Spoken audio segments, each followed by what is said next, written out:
Hey everyone, and welcome to The Explainer. Today we're going to unpack a really incredible short story from the 19th century French writer Alphonse Daudet. It's called The Last Lesson. And look, on the surface, this might just seem like a story about a kid who's running late for school, but it's actually so much bigger than that.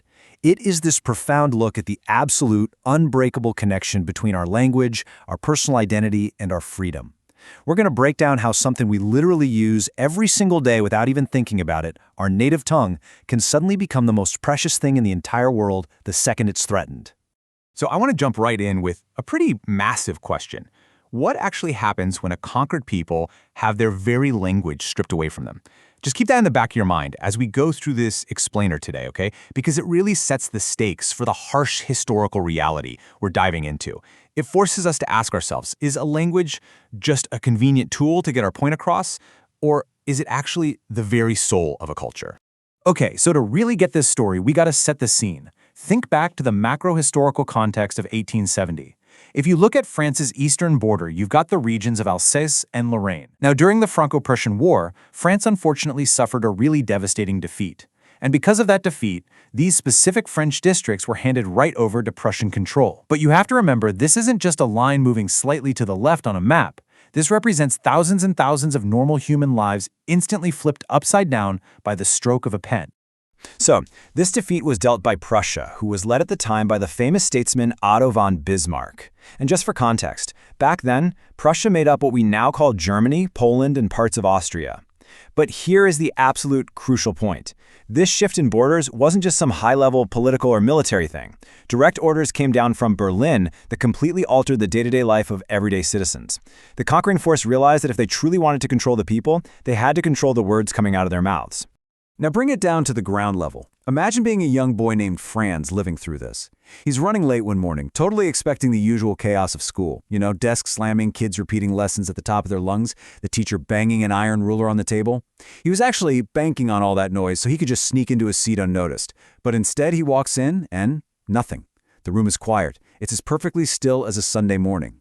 And that eerie, terrifying silence is our first real clue that the world as little Franz knows it, it's over. And then comes the absolute gut punch, delivered by the teacher, M. Hamel. Now, M. Hamel is dressed to the nines. He's got on this beautiful green coat, a frilled shirt, an embroidered silk cap. He only ever wears this stuff on inspection or prize days. But today, he stands up in front of the silent room and drops this devastating news. He says, "My children, this is the last lesson I shall give you. The order has come from Berlin to teach only German in the schools of Alsace and Lorraine." Just let that sink in. In 2 sentences, an entire lifetime of cultural heritage is suddenly outlawed. For Franz, those words literally hit him like a thunderclap. I mean, think about a time you completely took something for granted until it was just snatched away. Franz goes into this state of total shock. All those times he skipped school to go hunt for birds' eggs or slide on the Saar River, he's instantly filled with bitter regret. Suddenly, those heavy, annoying grammar and history books he used to hate feel like old, irreplaceable friends. It hits him with this crushing weight that he barely even knows how to write his own native tongue, and now, he's never going to get the chance to learn. So of course, as luck would have it, it's finally Franz's turn to stand up and recite the rule for participles, and he just completely blows it. He fumbles the whole thing. But instead of slamming down that terrifying iron ruler and yelling at him like he usually would, M. Hamel is incredibly, extraordinarily patient. He tells Franz he's not going to scold him because, well, the poor kid probably feels bad enough already. The teacher realizes right then and there that the tragedy unfolding in this little room is so much bigger than one kid forgetting a grammar rule. And this leads M. Hamel to ask a really tough question. Who is actually to blame for this? Why are they losing their language? And he basically says, look, we're all kind of guilty here. First off, the students, right? Always saying, I have plenty of time, I'll just learn it tomorrow.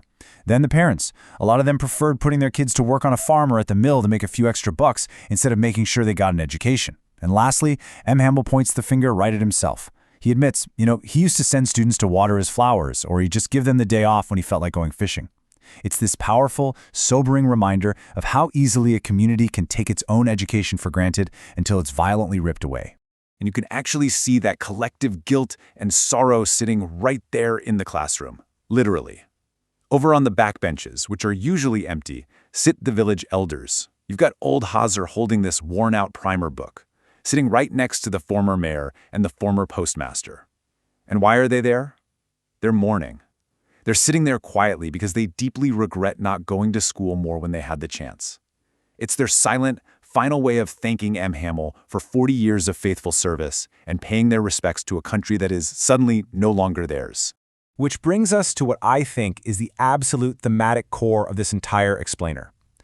M. Hamel tells the class, when a people are enslaved, as long as they hold fast to their language, it is as if they had the key to their prison.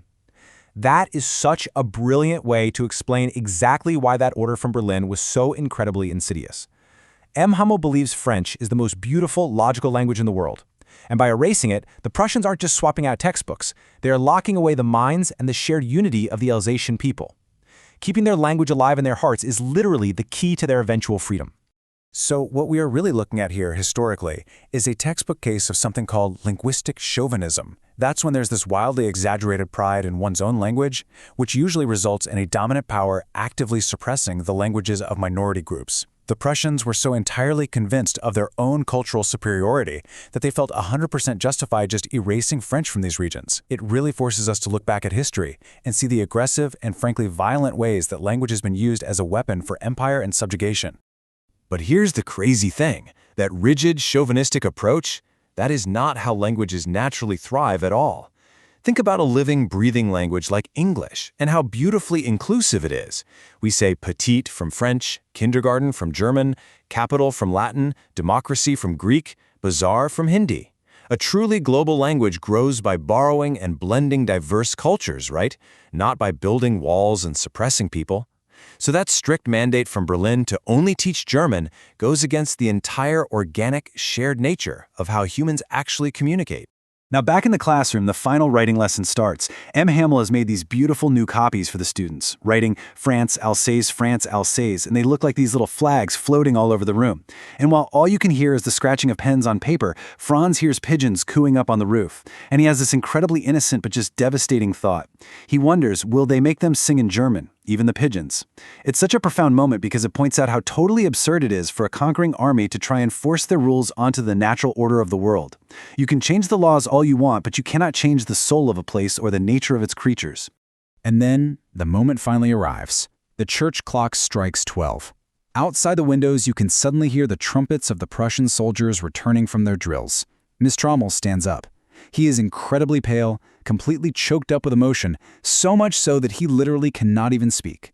He just turns to the blackboard, grabs a piece of chalk, and with every ounce of strength he has left, writes as big as he possibly can, Vive la France. Long live France.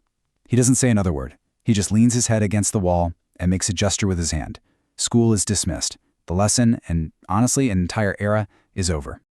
So yeah, the story of Alsace and Lorraine happened a long time ago, but wow, does this core issue still hit hard today. It leaves us with some pretty heavy questions. How do linguistic minorities keep their languages alive right now in the modern world? And how fragile is your own linguistic identity? Whether we're talking about a regional dialect slowly fading out or immigrant families fighting to pass their native tongue down to their kids, this is a struggle that is happening right now. I really want to leave you pondering the true value of the words you speak every day. If an order came down tomorrow saying you could never speak your native language again, what would you truly be losing? Thank you so much for joining me on this explainer, and keep exploring.